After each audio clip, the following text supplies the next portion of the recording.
नमस्कार दोस्तों।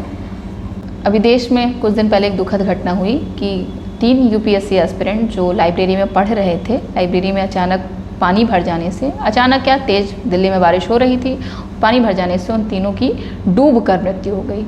ये सुनने में थोड़ा सा अजीब लगता है कि लाइब्रेरी में स्टूडेंट बैठ के पढ़ रहा है, अचानक से पानी भरा और डूब के मर गया, जिसे आप यकीन नहीं कर पाएंगे। भारत जैसे देश में जान की कीमत इतनी सस्ती हो गई है कि आप यकीन ही नहीं कर सकते, कभी भी कोई भी मर सकता है। आप चल रहे हैं, कोई बड़ी सी गाड़ी आएगी, आपको ठोकर मार देगी, आप मर जाएंगे। आप घूम रहे हैं, अचानक बड़ी सी होर्डिंग आपके ऊपर गिरेगी, आप मर जाएंगे। लाइब्रेरी में बैठ के पढ़ रहे हैं, अचानक से पानी भरेगा और आप डूब के मर जाएंगे। मतलब एक इंसान के जान की कीमत इतनी कम क्यों है कि मरने का रीज़न इतना छोटा क्यों है, बड़ा क्यों नहीं? अगर कोई मरे तो बड़े रीज़न से मरे। ये तो एक अलग बात है, किसी का मरना हमेशा ही दुखद होता है, और वो भी असमय की मृत्यु जो नहीं होनी चाहिए थी। प्रशासन की खामियों से जो भी उसके जिम्मेदार हैं उन सब की गलती है वहाँ पे। लेकिन इसके साथ ही जो सोशल मीडिया पे एक बहस छिड़ी है कि ज़बरदस्ती उन बच्चों को जो दिल्ली जैसे शहर में इतनी बड़ी तैयारी कर रहे हैं, उनको रील के माध्यम से वहाँ बुलाया जाता है, मोटिवेट किया जाता है, ऐसी कहानियाँ दिखा के जो स्ट्रगल की कहानियाँ हैं, स्ट्रगल की कहानियों को ग्लोरीफाई किया जाता है। उस एक स्ट्रगल की कहानी को देखकर बच्चा रिलेट करता है कि शायद मैं भी स्ट्रगल करूँ और मैं भी एक दिन ऐसे ही सक्सेस हो जाऊँगा या जाऊँगी। जो भी जब बच्चे वहाँ पहुँचते हैं कि कहानी एक रहेगी। अब एक वर्ग है, एक समूह ये कह रहा है कि क्यों ऐसी कहानियों को ग्लोरीफाई किया जाता है, संघर्ष की कहानियों को क्यों 100 में से अगर एक बच्चा सफल हो रहा है तो 99 असफलताओं की कहानियाँ क्यों नहीं दिखाई जा रही हैं।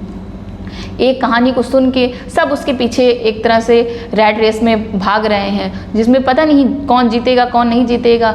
ना जीतने वालों की संख्या तो ज़्यादा है, तो जो ज़्यादा संख्या है उनको क्यों नहीं फोकस किया जा रहा? क्यों पॉजिटिव, क्यों ग्लोरीफाई, संघर्ष की कहानियाँ क्यों एकदम महिमा मंडित करी जा रही हैं?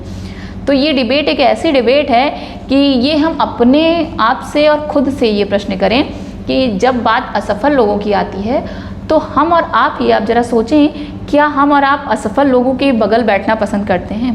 क्या हम और आप असफल लोगों से बात करना पसंद करते हैं? नहीं, हमको मोटिवेशन के लिए चाहिए सफल लोग। तो पूरा बाजार देखिए, कोई भी चीज़ व्यापार होती है, पूरा व्यापार इसी चीज़ पे रन कर रहा है कि कैसे अपनी चीज़ें बेची जाएं।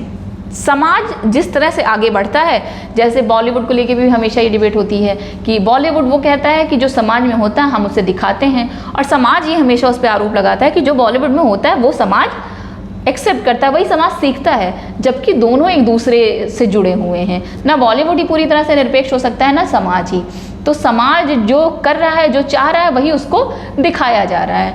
अगर हर व्यक्ति सफलता की कहानी सुन के मोटिवेट होना चाह रहा है तो उसको सफल लोगों की कहानियाँ दिखाई जाएंगी। आप खुद से, जो व्यक्ति ये सवाल कर रहा है कि क्यों एक रील से बुला लिया जा रहा है, एक संघर्ष को ग्लोरीफाई किया जा रहा है, आप खुद से पूछें, आप कितनी बार किसी असफल व्यक्ति के बगल बैठे हैं?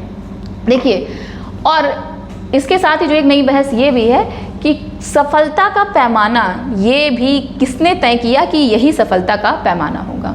जैसे आइंस्टाइन एक बहुत महान वैज्ञानिक हैं, उनका एक कोटेशन है, एक कथन है कि देखिए, अपने आप में जीनियस तो सब होते हैं, लेकिन अगर आप मछली को पेड़ पे चढ़ने की योग्यता से नापेंगे तो वो जीवन भर अपने आप को ये सोचती रहेगी कि वो बेवकूफ़ है, कि वो तो पेड़ पे चढ़ ही नहीं सकती। और जब वो पेड़ पे चढ़ नहीं सकती है तो बेवकूफ़ है, वो तो कुछ कर ही नहीं पा रही, वो तो असफल है। लेकिन नहीं, वो जीनियस है। उसकी अगर आपको सफलता देखना है, उसकी सिंसियरिटी देखनी है, तो आप फिर पानी में देखिए ना कि कितना मछली वहाँ तेज है। पेड़ पे चढ़ने से, पेड़ पे चढ़ना ही सफलता का पैमाना थोड़ा ना हो सकता है। ये सफलता का पैमाना किसने सेट कर दिया? शायद कहीं ना कहीं हम और आप उसमें बराबर के दोषी हैं। तो हम और आप ये सवाल उठाने वाले कौन होते हैं कि संघर्ष की कहानियों को क्यों ग्लोरीफाई किया था? आइए हम और आप ही एक एक कदम आगे बढ़ जाएं, एक बीड़ा ये उठा लें कि जो असफल होंगे उनके अनुभव से भी हम लोग सीखेंगे। कितने लोग हैं जो असफल लोगों के बगल बैठते हैं, उनके अनुभव से सीखना चाहते हैं। सफल व्यक्ति अगर एक बार में सफल हो गया तो सब उसकी कहानी सुनना चाहेंगे, उस पर फिल्में बनेंगी, उसमें समाज, उसको रिश्तेदार, परिवार सब घेरे रहेंगे। वो जिस जगह से पढ़ा रहेगा वो स्कूल उसको सम्मानित करेगा, उसके टीचर्स उसको बुलाएंगे। लेकिन कोई भी उस असफल व्यक्ति को नहीं बुलाएगा, बुला के नहीं समझाएगा कि चलो ठीक है, नहीं हुआ तो कोई बात नहीं, इस क्षेत्र में नहीं, उस क्षेत्र में असफल होइए। समस्या ये है कि हम जिस समाज के तौर पे आगे बढ़ रहे हैं या जो हमको सिखा रहे हैं, शायद उन्होंने भी यही फेस किया है। वो भी जब तक असफल थे उनको किसी ने पूछा नहीं, जब सफल हो गए हैं तभी पूछा है। तो एक समाज अपने आने वाली पीढ़ी को वही चीज़ें दे रहा है। अब या तो कहिए आपकी जिम्मेदारी अब हमारे कंधे पे है कि हम लोग दोनों तरह की कहानियों को उतना ही स्पेस दें। जितना सफल लोग मेहनत करते हैं उतना देखिए असफलता, ऐसा नहीं है कि कोई मेहनत किया ही नहीं होगा, मेहनत किया होगा, लेकिन भारत जैसे बड़े देश में जहाँ आबादी इतनी ज़्यादा है, इतने आबादी पे इतनी कम वैकेंसी निकलती है, तो जाहिर सी बात है 100 में से 99 का असफल रह जाना बहुत श्योर सी बात है, बड़ी ऑब्वियस सी बात है। इसमें कोई हैरानी वाली बात ही नहीं कि अरे कैसे नहीं हुआ, नहीं होगा, 99 लोगों का नहीं होगा भाई, ये सीधी सी बात है। तो इसका मतलब ये नहीं है कि उनकी संघर्ष में कोई कमी है या उनके मेहनत में कोई कमी है। समस्या ये है कि उनको भी उतना ही मेन स्ट्रीम में स्पेस दिया जाए, उतना मौका उनको भी अपनी बात रखने का दिया जाए, उनके अनुभव हम और आप सुनने को तैयार भी हों, सीखने के लिए तैयार हों।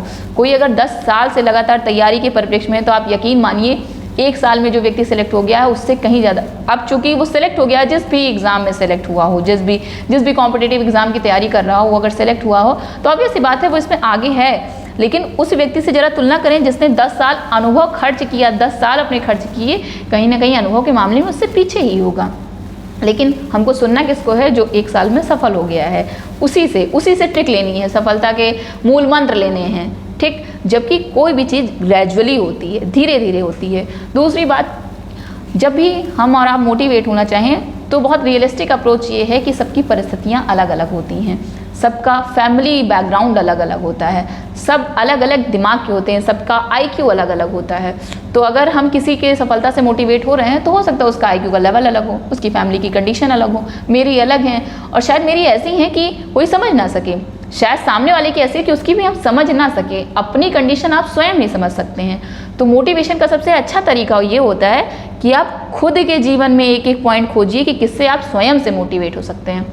दूसरे के भरोसे जब तक रहेंगे तब तक ये सवाल हमेशा ही रहेगा कि ज़बरदस्ती हमको बुलाया गया, ज़बरदस्ती हमको मारा गया, ज़बरदस्ती ये जाए। बिल्कुल, किसी का मरना हमेशा दुखद होता है, किसी की भी मृत्यु दुखद होती है। मृत्यु पुणे वाला जो केस हुआ था उसमें भी दुखद ही था, जब मुंबई में होर्डिंग गिरी थी वो भी दुखद घटना था। किसी का भी अनायास मर जाना ये तो दुखद है ही, लेकिन ये जो सवाल क्वेश्चन अराइज किया जा रहा है ये अपने आप से हम और आप पूछें। इसका उत्तर आप मुझे कमेंट बॉक्स में ज़रूर दीजिएगा। Thank you so much.